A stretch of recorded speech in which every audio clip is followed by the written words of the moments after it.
뉴스 속 경제 이슈는 더 쉽고 깊게, 최신 고용 동향은 더 빠르게 전해드리는 고용브리핑 365 시간입니다. 이재동 기자와 함께합니다. 어서 오세요. 안녕하세요. 네, 오늘 어떤 이슈가 있을까요? 오늘은요 바로 결혼입니다. 스튜디오 촬영과 드레스, 메이크업 등 비싼 결혼 비용, 또 부모가 낸 축의금을 해소하는 방식의 결혼식, 결혼이 곧 출산이라는 압박감 등 2030 미혼 청년들이 복지부와의 간담회에 참석해서 결혼에 대해 밝힌 생각들입니다. 예, 사실 행복이나 축복 이런 단어랑 더 잘 어울릴 것 같은 결혼이 사실 현실 속에서는 어떤 인식으로 자리를 잡고 있는지 보여주는 것 같은데요. 네, 그렇습니다. 이번 복지부와의 만남에서요, 2030 청년들은 경제적으로 부담을 늘리는 관행적인 결혼식 문화에 대한 비판 수위를 높였습니다. 이건 시작에 불과하고요. 정부의 저출산 정책이 어디에 중점을 둬야 하는지 적나라하게 보여주는 내용들이 더 있었습니다. 20대 청년들이 꺼낸 저출산의 이유 어디에 있는 건지 한번 들여다보겠습니다. 알겠습니다. 그런데 청년들이 이렇게 복지부와 간담회를 갖게 된 이유가 궁금한데요. 네, 일단 지난해 합계 출산율이요 역대 최저를 또다시 기록했습니다. 그래서 보건복지부가 저출산 대응을 위해서 2030 청년들과 긴급 간담회를 비공개로 가졌습니다.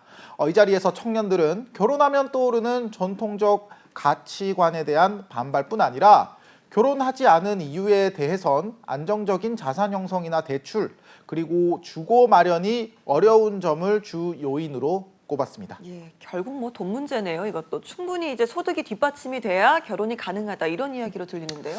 네, 맞습니다. 이게 또 전통적인 며느리상이나 사위상, 또 이런 결혼에 대한 기존 가치관의 부담뿐만 아니라요, 또 현실적인 요소들도 정말 큰 이유를 차지한 겁니다. 아울러서 결혼은 곧 출산이라는 압박도 결혼을 꺼리게 한다는 의견이 나왔습니다. 결혼 후에는 아이를 가지는 것이 당연시되는 점이 부담될 수 있다는 겁니다. 또 여성에게만 집중된 난임 지원 등 확대도 필요하다고 했는데요.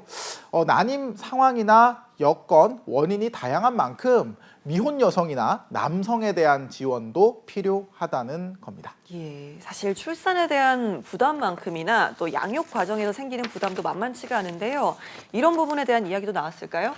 네, 자녀를 양육 중인 청년들은요, 전반적으로 어린이집이나 유치원을 통한 자녀 돌봄 지원은 만족을 나타냈습니다. 하지만요, 양육 비용에 대해서는 현금 지원 확대가 필요하다고 주문했습니다. 또 결혼과 출산 등에 대한 부정적인 내용을 접할 때 걱정이나 불안감이 커진다고 했습니다. 연애와 결혼, 임신, 출산, 양육 등의 과정에 정부 정책과 지원 내용을 잘 알 수 있게 노력해 달라고 요청을 했습니다. 예, 사실 한 말 더 들어가서 청년의 현실을 들여다보면 취업도 쉽지가 않고요. 경제 상황까지 여의치 않은 사람이 더 많잖아요. 네, 맞습니다. 또 요즘에 워낙 금리가 많이 올라서요. 맞아요. 청년들이 대출금 상환에 어려움을 겪으면서 빚더미에 짓눌리고 있는 경우도 많습니다. 빚으로 빚을 막고 또 다시 빚에 허덕이는 10명 중 3명이 30대 이하로 조사됐습니다. 3군데 이상 금융기관에서 돈을 빌리는 이거를 다중채무자라고 하는데, 이 다중채무자인 청년들이 140만 명으로 경제 중심축이라는 40대나 50대 수준을 웃돌고 있습니다. 예, 이렇게 일정 수입으로 줄을 세우면 2030 청년이 가장 적을 텐데 반대로 빚은 또 가장 많은 그런 상황이네요. 네, 그렇습니다. 2030 대출 잔액을 한번 보면요, 155조 1천억 원으로 한 사람당 가지고 있는 빚만 1억 1천만 원을 넘었습니다. 이게 4년 전과 비교를 하면 대출 잔액이 4년 사이에 2천만 원 이상 증가를 해서 가파른 증가세를 보이고 있는 겁니다. 여기에 계속 빚으로 빚을 막는 돌려막기식으로 버티는 다중채무자가 늘어나고 있는 게 가장 큰 문제입니다. 4년 내리 증가세를 보이는 가운데 10명 중 3명이 30대 이하라고 합니다. 그렇군요. 청년들이 빚을 지는 이유는 뭐가 있을까요? 네, 이게 한국보건사회연구원의 조사를 한번 볼 필요가 있는데 주거 마련을 위한 부채가 69%, 가까이 되면서 가장 많았습니다. 또 사업과 투자를 위한 부채가 16.5%였습니다. 하지만 한국보건사회연구원에서는 주거 목적이 아닌 부동산이나 금융자산 투자를 위한 부채가 늘어나는 현상도 확인된다, 이렇게 분석을 했습니다. 네, 이런 현실들을 고려를 했을 때 어떻게 보면 청년에게 결혼의 문턱이 높은 건 당연해 보이네요. 네, 그렇습니다. 또 결혼에 대한 가치관이 이렇게 달라진 것과 함께요, 현실적인 고민도 정말 큰 문제입니다. 저출산 문제가 이게 어제 오늘 일은 아니지만 속도가 너무 빠르다는 얘기가 계속해서 나오고 있죠. 지난해 태어난 아이 숫자가 24만 9천 명입니다. 이게 10년 전과 비교를 하면은 사실상 반토막이 난 수준입니다. 여성 1명이 평생 낳을 걸로 예상되는 아이 숫자인 합계 출산율도 0.78명으로 1970년 통계 작성 이후 가장 낮았고요. 이게 어느 정도 낮은 수준이냐면 OECD 국가 중에 출산율이 0명대인 나라가 우리나라가 유일합니다. 또 우리는요, 이게 OECD 평균의 절반도 안 되고요. 이야, 자, 이런 상황에서 결혼을 미룰 수밖에 없는 현실이 계속되면 인구 절벽을 피해갈 수가 없을 텐데요. 정부에서 이번에 청년들과 간담회까지 하면서 목소리를 들은 만큼 좀 제대로 된 처방전이 나와야 될 텐데 어떻습니까? 네, 일단 보건복지부 차관은요, 0명대의 합계 출산율이 지속되는 현재 상황에 대해 큰 위기의식을 갖고 준비해 나가겠다, 이렇게 밝혔습니다. 이번 만남에서 쏟아진 청년들의 제안을 충분히 반영한 정책을 마련을 해서 조만간 발표를 하겠다고 밝혔습니다. 알겠습니다.